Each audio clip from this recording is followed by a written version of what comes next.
Cricket की दुनिया में दो तरह के लोग होते हैं। एक जो इतनी सी परफॉर्मेंस देते हैं लेकिन उनके बारे में इतनी सारी चर्चा होती है, और एक जो इतनी सारी परफॉर्मेंस देते हैं लेकिन चर्चा उनके बारे में सिर्फ इतनी सी होती है। और एक ऐसे खिलाड़ी हैं Shreyas Iyer. I don't know why he is so underrated. मतलब श्रेयस अय्यर इंडियन क्रिकेट की ओडीआई हिस्ट्री के इकलौते खिलाड़ी हैं जिन्होंने 4 नंबर या उससे नीचे उतरकर वर्ल्ड कप जैसे टूर्नामेंट में 500 प्लस रन बनाए थे, 500 प्लस रन्स। और इसके बावजूद श्रेयस अय्यर को सेंट्रल कॉन्ट्रैक्ट से छोड़ना पड़ा। बीच में उनकी तबीयत भी खराब हुई। T20 टीम में कभी कंसीडर ही नहीं किया गया, टेस्ट से भी उन्हें ड्रॉप कर दिया गया। पहले मैच में जब वो खेले थे तब ये खबर आई कि खिलाना जायसवाल को चाहते थे, विराट चोटिल हो गए थे, इसलिए मौका मिल गया। बट आज श्रेयस आपको बता रहे हैं कि वो क्यों जरूरी है। मतलब श्रेयस अय्यर कमाल के हैं यार, कमाल के हैं। सेंट्रल कॉन्ट्रैक्ट जाना, सर्जरी होना, रिकवरी करना, इसलिए मौका मिलना क्योंकि विराट इंजर्ड थे, और उसके बाद अपना गेम इतना इंप्रूव करे खेलना। Hats off to Shreyas Iyer.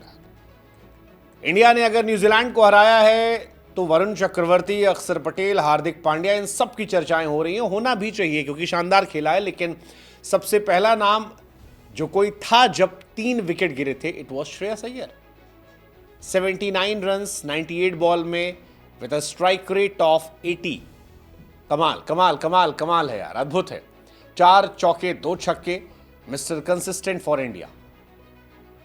Quality knock थी भाई साहब, क्योंकि आपकी इंडिया के 3 बड़े खिलाड़ी विराट कोहली साहब, रोहित शर्मा साहब और शुभमन गिल साहब, यानी किंग, प्रिंस और हिटमैन, तीनों पवेलियन में बैठे थे। और उसके बाद अय्यर ने 30 पर 3 से ये पारी खेली, जिसकी वजह से इंडिया 249 तक पहुंच पाई। बट चर्चा ही नहीं भाई साहब, कहीं पे चर्चा ही नहीं है। और इसीलिए हम कह रहे हैं कि श्रेयस इतने अंडररेटेड क्यों है, क्यों नहीं उन्हें वो रुतबा मिल रहा। श्रेयस अय्यर फिलहाल चैंपियंस ट्रॉफी के लीडिंग रन स्कोरर है। वो स्पिनर्स के सामने इंडिया के बेस्ट बैट्समैन है, और तेज गेंदबाजी पर भी उनका गेम बहुत इंप्रूव हुआ है। From the finest middle order batsman in world cricket, but Shreyas Iyer is truly N underrated player. कभी वो हाइप मिलती नहीं उनको जो वो डिजर्व करते हैं। आप चैंपियंस ट्रॉफी देख लो, पाकिस्तान का इंपॉर्टेंट मैच था, अय्यर 56 रन बनाए थे। न्यूजीलैंड वाला मैच है, देख लो। इससे पहले इंग्लैंड सीरीज देख लो, वर्ल्ड कप देख लो। अय्यर आईसीसी टूर्नामेंट में बहुत बड़े प्लेयर बनकर आते हैं, पर चर्चा नहीं होती है। अय्यर को लेकर हाइप नहीं होती है। मतलब ये सच बात है यार। बटू 50, 60, 70, 80, 90 बनाते रहते हैं। आप न्यूजीलैंड के सामने उनके स्कोर देखो, 103, 52, 62, 80, 49, 33, 105, 79, 70 का एवरेज है। न्यूजीलैंड के सामने वर्ल्ड कप में शतक मारा था, चैंपियंस ट्रॉफी में शतक लगाया है, लेकिन उतनी चर्चा नहीं होती है। And that is my question कि क्यों। Shreyas Iyer such a fantastic player.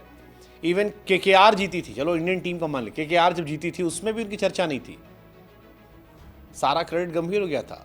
हमने उसी दिन कहा था शायद अगली बार उन्हें चुना भी ना जाए। वेंकटेश अय्यर के लिए